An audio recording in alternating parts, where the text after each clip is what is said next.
Ito naman yung valve body ng mga para sa mga automatic transmission.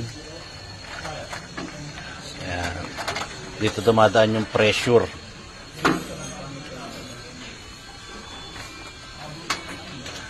Para mag-engage yung mga shifting. Then kada shifting yan, meron yan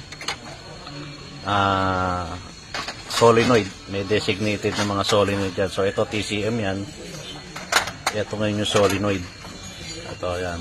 1, 2, 3, 4, 5, 6, 7. So kada shift kasi may solenoid. Shifting solenoid. Solenoid 1, 2, 3, solenoid ng reverse, solenoid ng shifting. So kapag ka nakababad sa drive, naka-engage na agad yung shifting solenoid niyan. So pumapasok yung pressure niya sa valve body.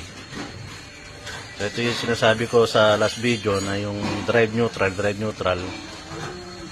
No, okay lang sa mga makabagong sasakyan siguro. Ito kasi mga 2013 model na to eh.